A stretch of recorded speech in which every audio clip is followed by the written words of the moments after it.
Welcome to the Relationships Inside Out podcast with Drs. Gregory Siebert and Kimberly Murray, licensed marriage and family therapists.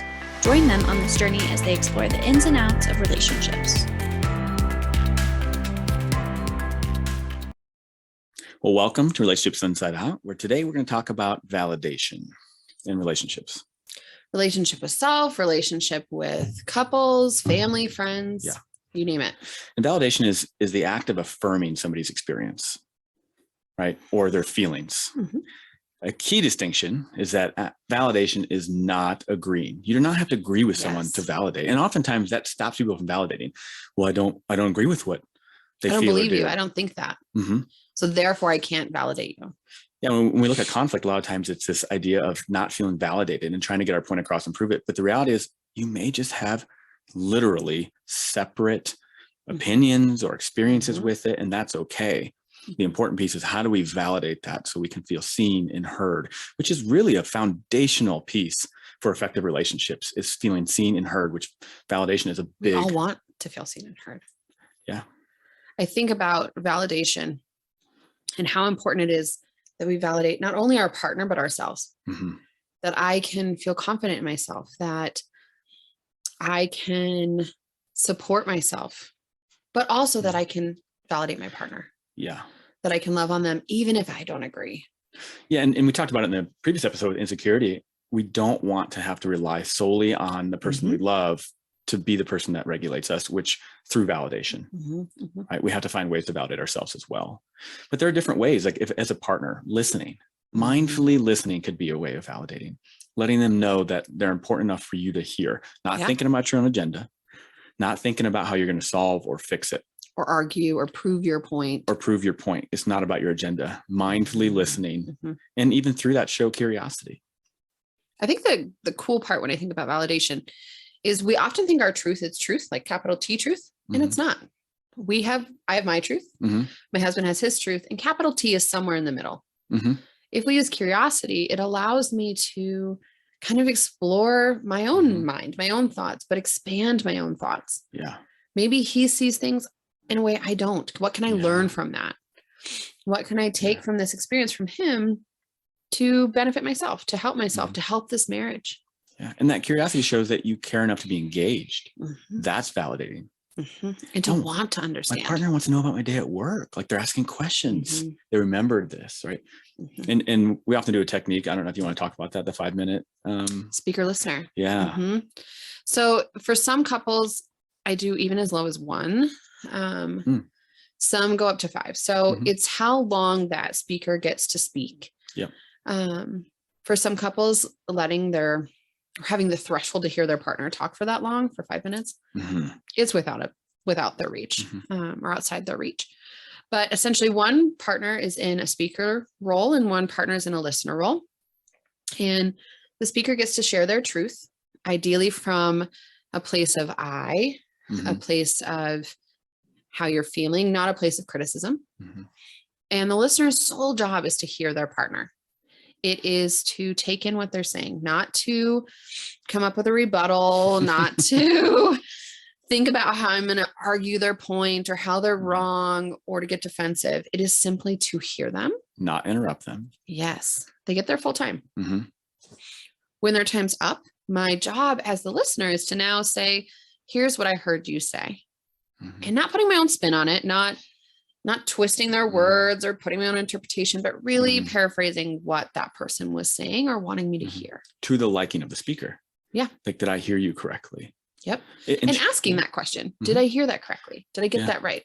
Yeah. And paraphrasing serves as a way to validate because it shows that you were listening, you were mindfully listening and giving that space. And how nice is that for someone to maybe come back home from a hard day of work and want to process, and the partner's engaged, not on their phone, not distracted by TV, but engaged. That's the worst. I hear couples do this all the time.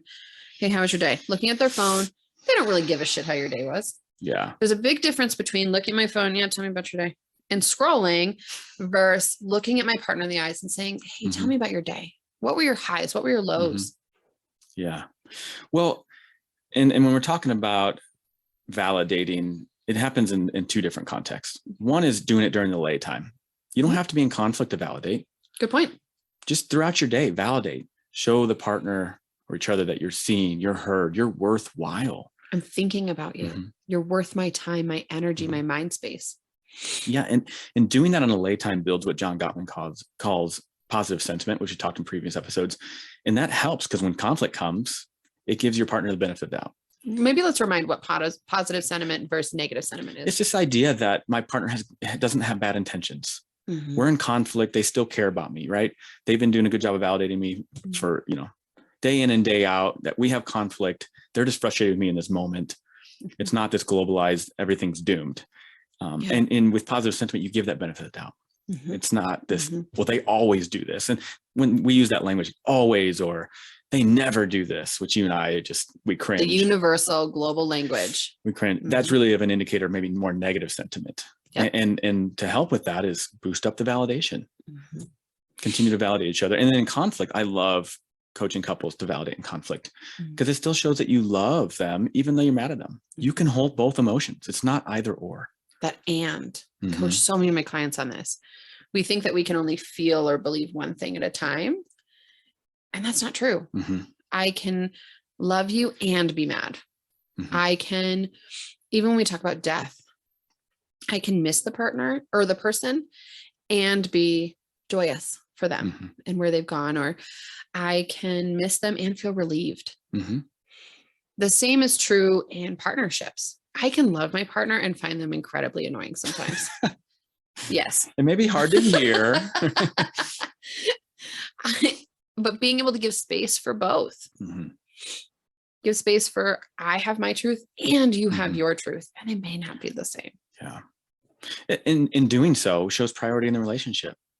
By validating each other, you're putting priority on the relationship. You're not forgetting about each other.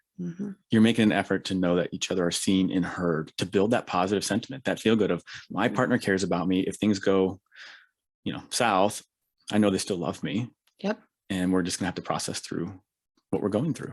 So even writing notes to one another, little notes, or randomly on a Tuesday, texting your partner and saying, hey, I love you. I'm so grateful for you. I'm proud of you, whatever it is. It then gives that positive sentiment. So when we do have conflict, they still believe good in me, even if I'm not my best self in that moment. It is so hard to validate during conflict. Yes, it is. So hard, especially if we're being criticized or attacked. So if you have to take time away to self-soothe and come back, finding ways to validate our partners in that of, I understand what you're saying, and I do appreciate when you do a lot of this stuff. And I've noticed recently that maybe this is not happening, and I'm just wondering how we can talk about improving this. I know we both had a difficult week. Not using but language. I understand you. You're amazing, but I love you, but you're good at this, but. I always say to clients, I was like, if you use but, everything before that's ass. I'm going to totally use that now. Yeah. But it negates, it negates all of that. I want to go back to what you said about the break too. Oh yeah, absolutely. With validation, sometimes if we're heated, if we're feeling passionate about this topic, we may not be able to validate or listen effectively. Absolutely. Recognize. It takes us recognizing, learning those cues within ourselves so we can call a break. And an important description here, and it's a little bit of a tangent, but it's important. When we take a couple's time out, is what I call it, or break, we need at least 20 minutes. And it's a very intentional process. So if I'm feeling dysregulated, I can't hear my partner, it's looking at my husband and saying, Chris, I need a timeout. Sometimes it's hand gesture with it, not the middle finger. It's a T, people, a T, and saying, okay, it's noon. Let's come back at 12:30 to the living room. So it's setting a concrete time to return, a concrete place to return, and recognizing that right now I can't hear my partner. If after that 30 minutes, I'm still not regulated, call another 30. You do have to come back. You cannot just perpetually call a timeout. Timeout, I'm going to play video games. So bad. And in that timeout, using that as a space to soothe, to rest, to listen to music, not to sharpen your sword and prepare your rebuttal. This is important with validation because we have to be in a space where we can listen. And when we're not, rather than trying to muscle through it or continuing with the fight that's going to go nowhere. Yeah. call it, so that you can come back and have a little bit more of a positive interaction. And that helps conflicts later on too. Yeah, rather than negative interactions, which is invalidating. And we see this, like, some ways John Gottman in the 4 Horsemen of Apocalypse. Yeah. Defensiveness, contempt, stonewalling. What am I missing? It just left my brain. It'll come to me. Wow. The struggle is real. Wow. Okay. That one. You're doing a great job. Greg. But you have to remember that. So it's stonewalling, it's contempt, it's defensiveness. Criticism. There it is. Oh my God, the biggest one. The one we were just talking about. Oh my goodness. The struggle. Even as therapists, we struggle on the regular, all the time. Yeah. And Kim will criticize me for this later, so forgive me. But when we think about those behaviors, like stonewalling, distancing, or the contempt, the eye rolling, and criticizing, or even defensiveness, those actions really speak the opposite of what validation is about. And it's very dismissive of the partner. Yes. And they're not worthy. The perception often is I'm not worthwhile enough for them to even give me the attention. Yeah. Or they don't value what I have to say. That lends itself back to our last episode of insecurity. I don't feel worthy already. And then my partner is reiterating by way of invalidating me that my voice isn't worthy. It just furthers these insecurities. Insecurities in our relationship, insecurities individually. But in any case, it's not a good or a healthy pattern. Yeah. It is tough. It is tough to remember. It's not what we naturally do. And some of us really suck at validating. And so it takes practice. It's going to feel disingenuous when we do it, but it is very, very important. And everybody needs to feel validated. It can be a friend. Yep. Everybody wants to feel heard and seen. That's really the key here. And this is why validation is so important. And in relationships where both partners feel validated, there's this genuine sense of love. And it's a skill that has to be learned. So I talk to clients about, unless you've got some like wicked skill in unicycle riding, if I told you today, go ride a unicycle, you probably couldn't do it right away. Exactly. This is the same.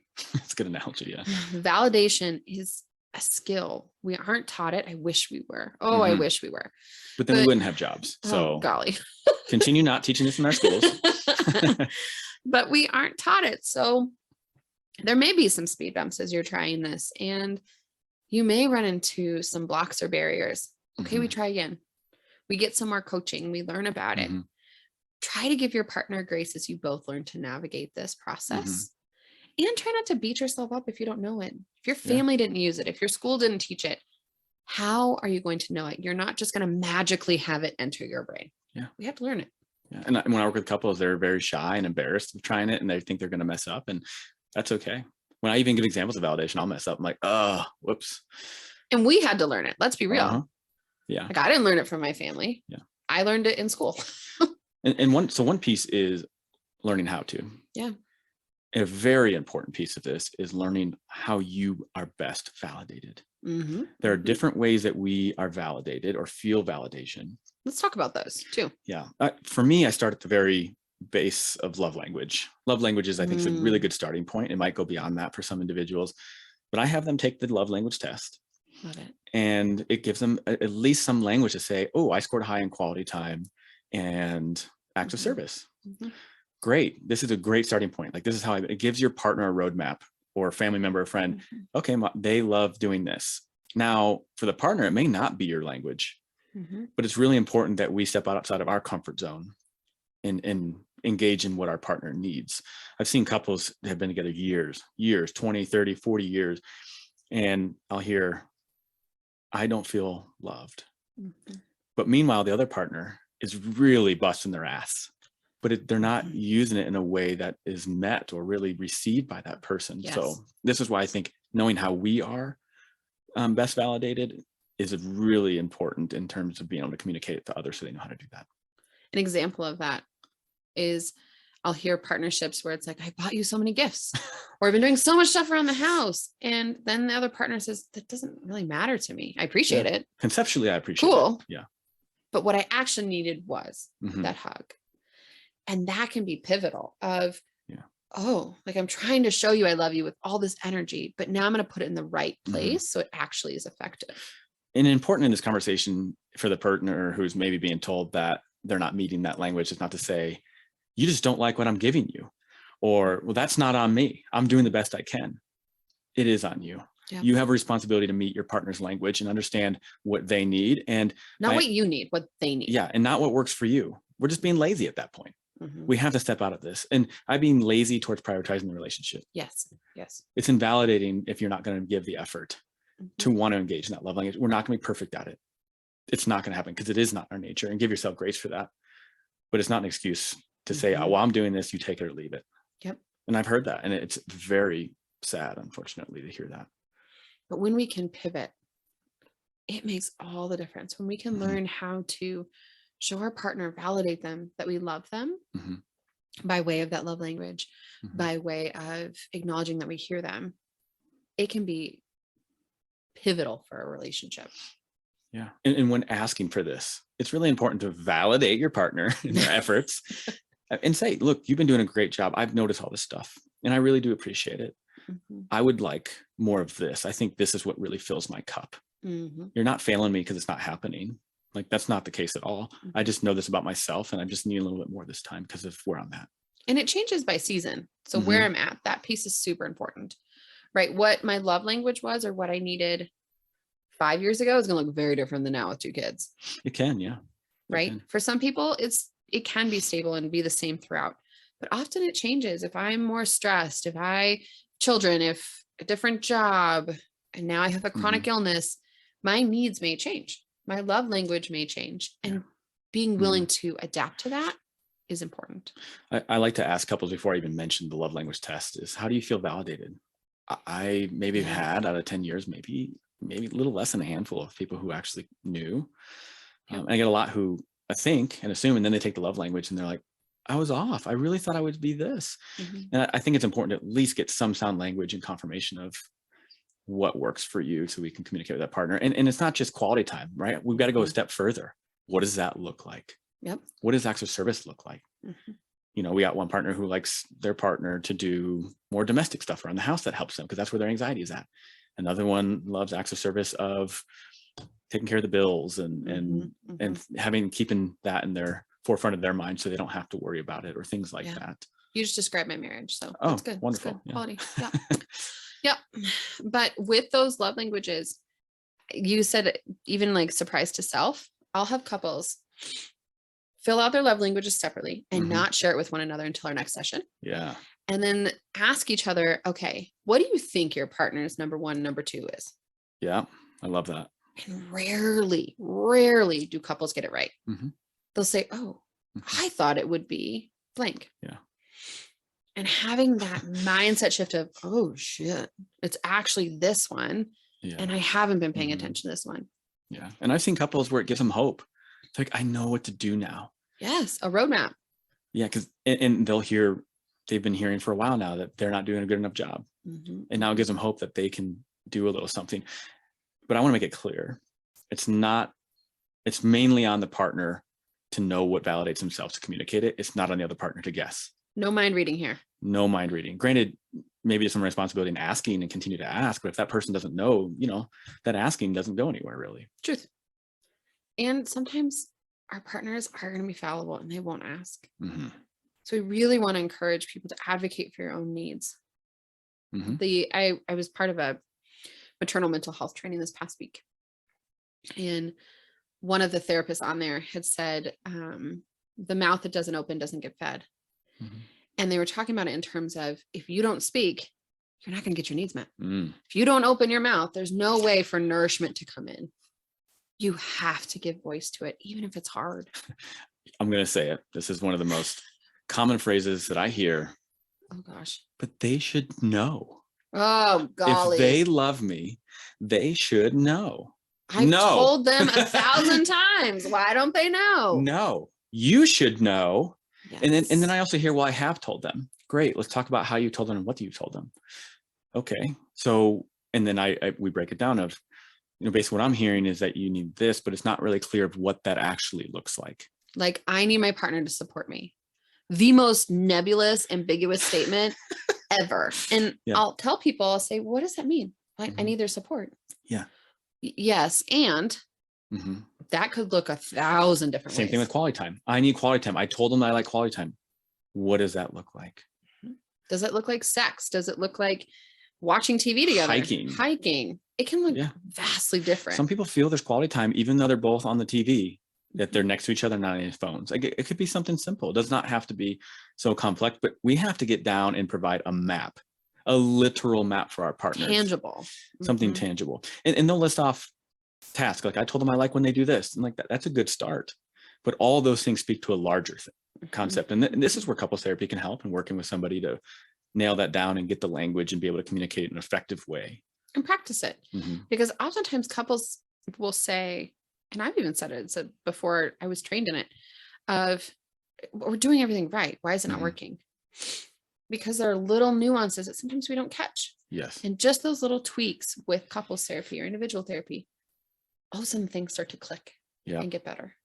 Things that you wouldn't notice or aren't trained to notice, quite frankly.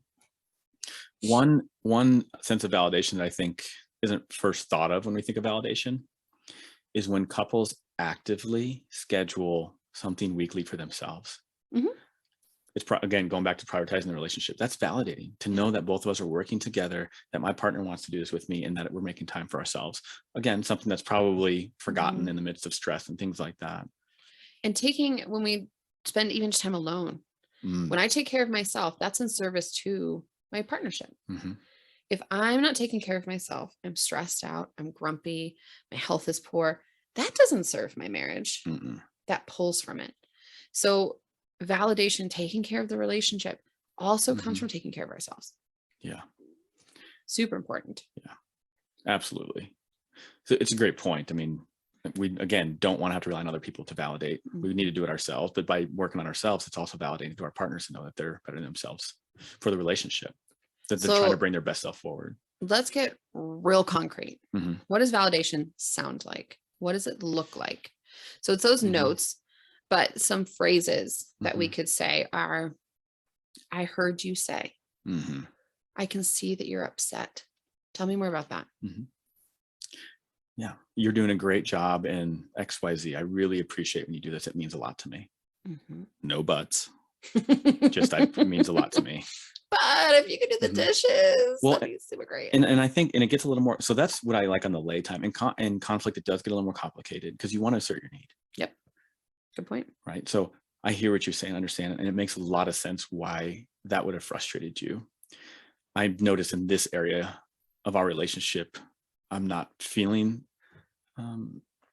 heard and things like that. And I want to talk about how we can meet that. I know that we've both been stressed and it's not been on our mind, but again, you're doing a great job and I appreciate it. It's not a failing thing. It's just, how can we improve? How can we as a team? So I talk about, there's a technique called empty chair. And I'll encourage partners, how can we as a team, us, solve this problem, which is now in that empty chair? The problem is externalized. It's a third body in the room. It's not, I'm the problem, you're the problem. It's, we're a team. How do we come together to make this better? I love that. Because in true couples therapy, the client is the relationship. Yep. So if you're in couples therapy and you're not getting that sense, right? Maybe not the best. So we're both frustrated. How do we overcome this barrier? How do we learn to communicate better? What do we need to do to get some new skills on board, to hear each other? What do we need to do to get our own needs met? Yeah. Whatever it might be. And I talk about that a lot with my clients. Is it's not about right or wrong unless there's like abuse or things like that, but it's how do we become more effective to improve the relationship as the goal, and how do we adapt ourselves for that? Like again, seen as external. And I think that's really a really good point. So powerful. Yeah. And easier to validate when we can take away the things that might be defensive to us. If we start looking at ourselves as the problem and we feel that way, even if partners using that language, it's hard to validate.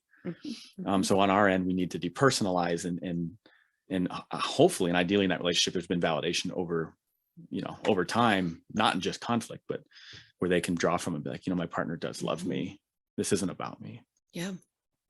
Validation is so complex, as you're seeing, and yet it is crucial for a healthy relationship with self, with our partners, with family, right? We're not going to get along with our family all the time.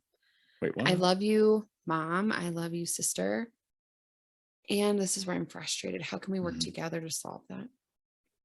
Yeah. And it's okay to hold those emotions, both of those, and validate that, even if we don't agree. And in couples, I see that too, is they're frustrated and the partner might take responsibility for that frustration. They feel like they failed their partner because I upset them. Find a way to validate that. Find a way how you might have played a role. And Gottman talks about this as accepting of influence. There's another key component to long-term success in relationships is, even if I don't feel like I had a role in here, and it might be at work, and this might not apply in that case where, you know, your partner's upset about work and you're really not involved. You just need to support and validate that they're frustrated and not try to solve it.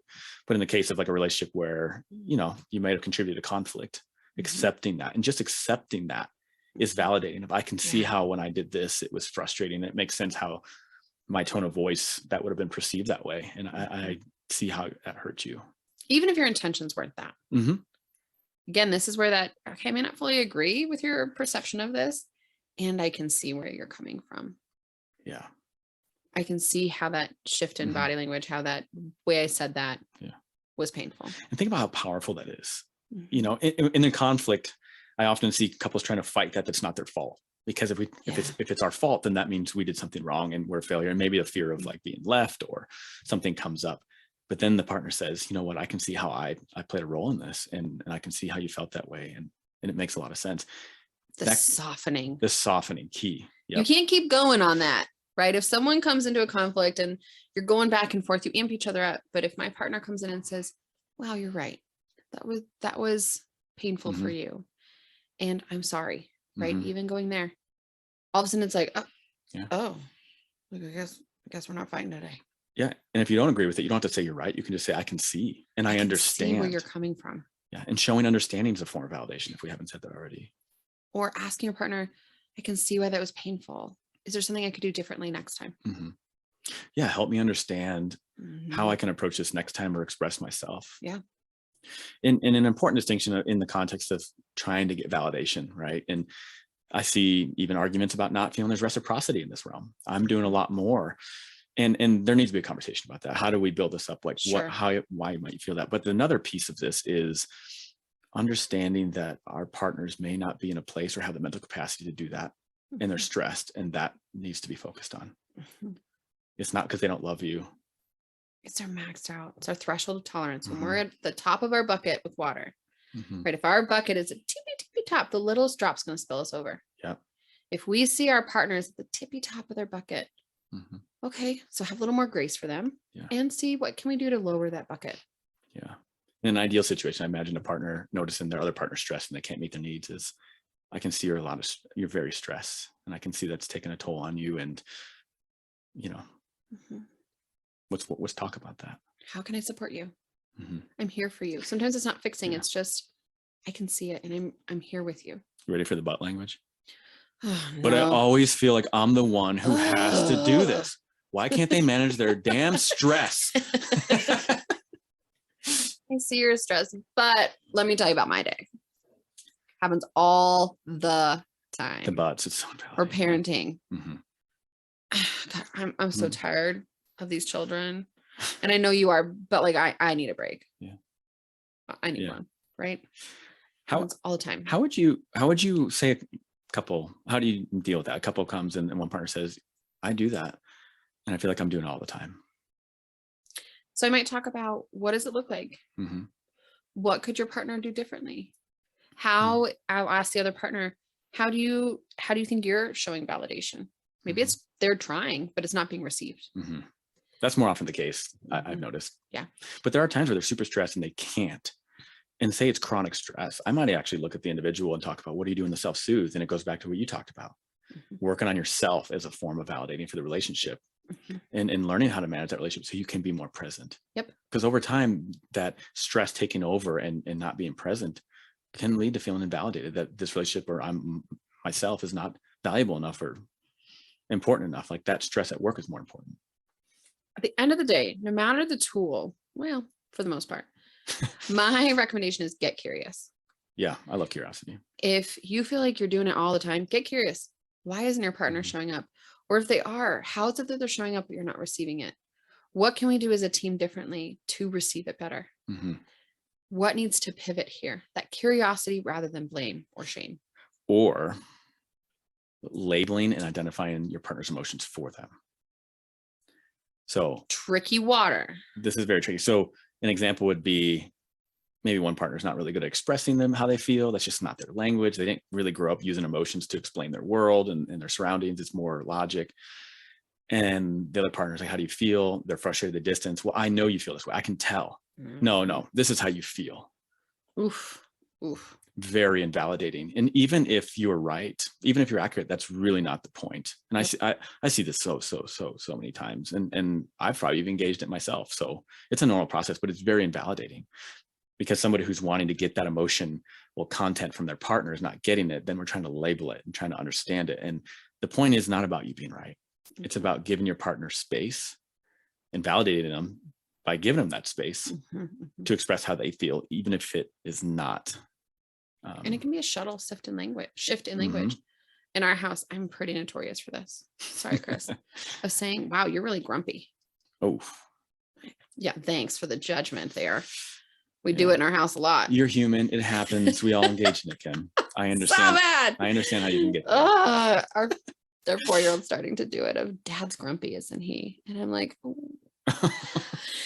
instead, shifting that language to, hey, hun, I'm noticing something's off. How are you feeling? Or, hey, I'm noticing you might feel grumpy. Am I getting that right? It's a shift. And so if someone's having trouble identifying, we can still offer what we're interpreting it as, but leave room for them to counter it. Yeah. And you bring up such a great point. So one is maybe just checking in and not label it for them and not say you look grumpy or you're pissed. Don't label that for them. The other self working on that one. But the other piece that's invalidating about, let's see if I remember it. I think it's escaping. It's gone. But even perhaps giving that language, you seem, or I'm interpreting that maybe you're having a tough day. Tell me about that. Am I getting it right? Yeah, checking in. Yeah, I lost it. But anyways, in that labeling or you seem, I think is invalidating as well. And just being curious and asking and checking in. Oh, there it is. Got it back. Is trusting their response when they tell you they're okay. Yes. If they say, actually, I'm not. Don't keep going. Don't belabor it and say, well, actually. Yes. Be okay. If and maybe they're not, but they're not in a space to tell you right then. And that is okay. And it's not your responsibility for that either. And if they say, I'm okay. You can even just give a hug or say, what do you need right now? If there's something I can do to support, let me know. Yeah. What might you need right now? I like the, what do you need right now? A lot of times over than what you feel. Because what you feel often will bring up some distress for those who aren't really good at labeling emotions. What you need right now is a little bit easier and tangible and not add to the distress. Such a good point. This is so complex. So complex. Very. Yeah. And we're not going to be perfect at it. Like you said earlier, this is something that we learn, but I love having this conversation and talking about the importance of it because it is, again, I don't know how many times I've said this session, but this is foundational to effective relationships. And that complex. I mean, I'm literally sitting here coaching people on it. And I just owned that, like, tell my husband he's grumpy on the regular. Yeah. Yeah. And you talked earlier, I'm just thinking about that with my own wife. If I'm not curious, it's invalidating for her. If I don't acknowledge or trust what she says initially, that's invalidating for her. Or if I see my partner's perhaps having a tough day or grumpy and I just ignore it. Same issue. That's the easy though. That's what I love to. I know. So if I'm clearly tearful or having a hard day, if my partner looks at me and just keeps walking, they turn around, they do an about face. It's brutal. That is just as invalidating because now he hasn't acknowledged that he can see him in pain. Yeah. Oof. Well, this has been a great conversation on validation and how to, as a reminder, we can do this not just in conflict, but how to do it day to day, how to do it when someone's in grief. And we're going to break down grief in and of itself on another day. But validation is core of all of our relationships, friendships, families, kids, you name it. Have that conversation. It's so important to ask and just start it. Like, how do we best feel validated? Whether you take the love language test, which we'll provide a link at the bottom of our podcast that you can take. If that's a starting point, like how can we improve our validation with each other is such a good point. And while maybe your goal is to get validated yourself, don't forget about your role in validating your partner. Absolutely. Or friend or family member. It's the holistic part of the relationship. Yeah, and I challenge you to validate somebody in conflict and watch the defense walls go down. It just like melts people. Like what just happened? We're so used to defending in our culture that when someone doesn't hit us with defensiveness, but instead compassion, curiosity, validation. Whoa, what do I do with that? I don't know what to do. Right. Yeah. This has been Relationships Inside Out podcast, where we break down all things relationships. If you have any questions, any topic suggestions, concerns, feel free to email us at relationshipsinsideout@gmail.com. And we look forward to our next conversation. Thanks.